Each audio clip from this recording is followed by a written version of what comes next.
வயநாடு நிலச்சரிவு பாதிப்புகள் மற்றும் மீட்பு பணிகள் தொடர்பான அறிக்கை பிரதமரிடம் சமர்ப்பிப்பு. மத்திய அமைச்சர் ஜார்ஜ் குரியன் சமர்ப்பித்தார்.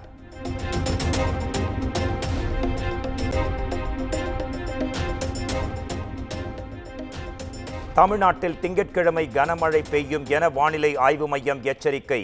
சென்னையிலும் மழைக்கு வாய்ப்புள்ளதாக கணிப்பு.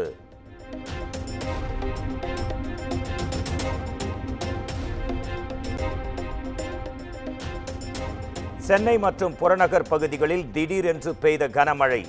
எழும்பூர், புரசைவாக்கம், கீழ்ப்பாக்கம் உள்ளிட்ட பகுதிகளில் பரவலாக மழை பெய்தது.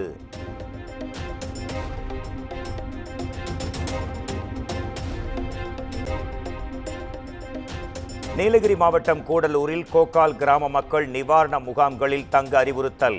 வயநாடு நிலச்சரிவை தொடர்ந்து கோக்கால் கிராமத்திலும் ஏற்பட்டதால் மாவட்ட நிர்வாகம் வலியுறுத்தல்.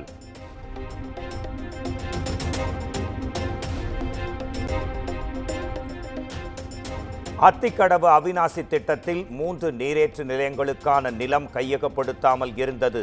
திமுக அரசுதான் நிலத்தை விவசாயிகளிடமிருந்து பெற்றுள்ளது என்றும் அண்ணாமலையின் குற்றச்சாட்டுக்கு அமைச்சர் முத்துசாமி விளக்கம்.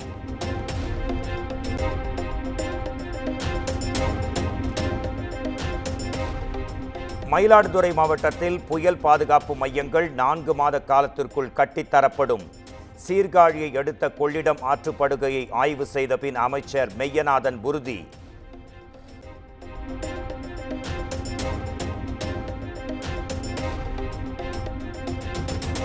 தமிழக காவல்துறையில் 17 IPS அதிகாரிகள் இடமாற்றம் செய்து தமிழக அரசு உத்தரவு. மேற்கு மண்டல ஐஜியாக செந்தில்குமாரும் நெல்லை காவல் ஆணையராக ரூபேஷ்குமார் மீனாவும் நியமனம்.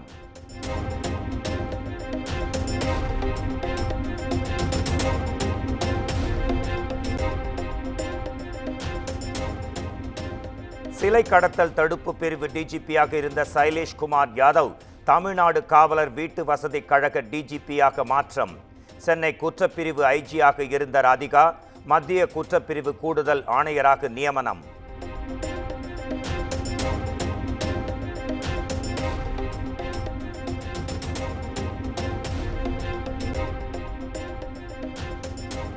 நெல்லை மாநகராட்சி மேயர் பதவிக்கான திமுக வேட்பாளராக கிட்டு என்கிற ராமகிருஷ்ணன் போட்டி.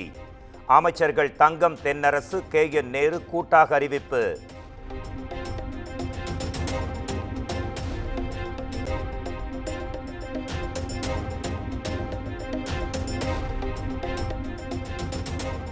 ஆம்ஸ்ட்ராங் மனைவிக்கு வந்த கொலை மிரட்டல் கடிதத்தால் பரபரப்பு. பொற்கொடிக்கு துப்பாக்கி ஏந்திய போலீசார் பாதுகாப்பு.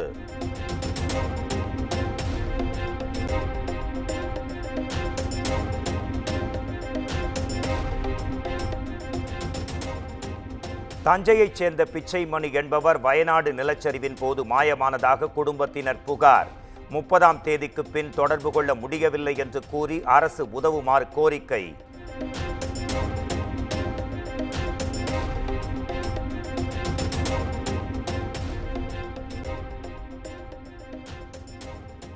திமுக ஆட்சியில் தமிழ்நாடு கொலைக்களமாக மாறியுள்ளது.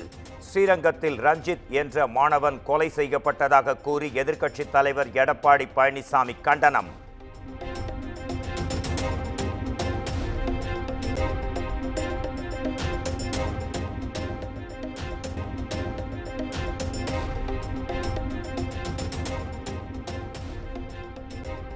காடுகளை அழித்ததுதான் நிலச்சரிவுக்கு காரணம். சென்னை நுங்கம்பாக்கத்தில் நாம் தமிழர் கட்சியின் போராட்டத்தில் ஒருங்கிணைப்பாளர் சீமான் பேச்சு.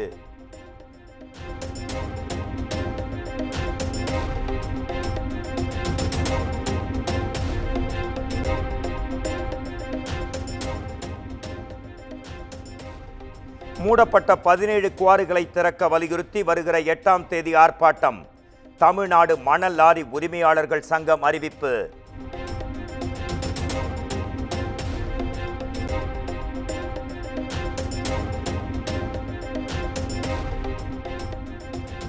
கல்லணையில் நீர் திறப்பு அதிகரிக்கப்பட்டுள்ளதால் கடல் போல் காட்சியளிக்கிறது. ரம்மியமான காட்சியை காண குவிந்த சுற்றுலா பயணிகள்.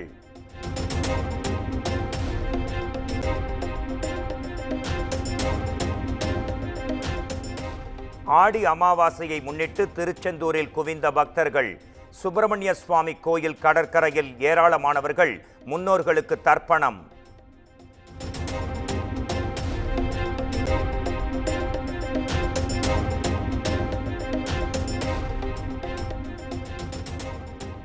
வார விடுமுறையை முன்னிட்டு உதகையில் குவிந்த சுற்றுலா பயணிகள்.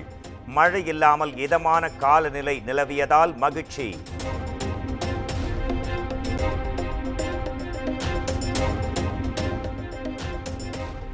பழனியில் 80 டன் எடை கொண்ட கல்லை குடைந்து செய்யப்பட்ட பிரம்மாண்ட கருப்பசாமி சிலை. விருதுநகரில் உள்ள கோயிலில் பிரதிஷ்டை செய்ய ஏற்பாடு.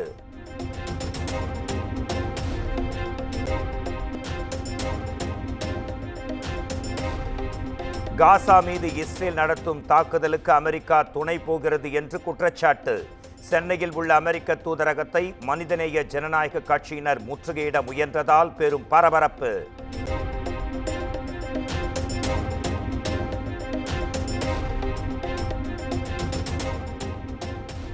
உத்தரகண்டில் மேக வெடிப்பால் 17 பேர் பரிதாபமாக உயிரிழப்பு.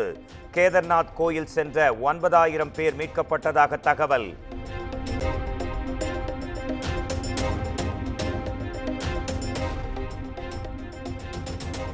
மத்திய பிரதேசத்தில் மத வழிபாட்டு நிகழ்ச்சியின் போது சுவர் இடிந்து விழுந்து விபத்து. 9 குழந்தைகள் சம்பவ இடத்திலேயே பரிதாபமாக உயிரிழப்பு.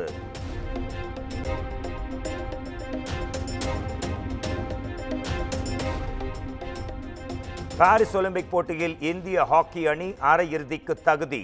கால் இறுதியில் கிரேட் பிரிட்டன் அணியை பெனால்டி ஷூட் அவுட் முறையில் வீழ்த்தியது.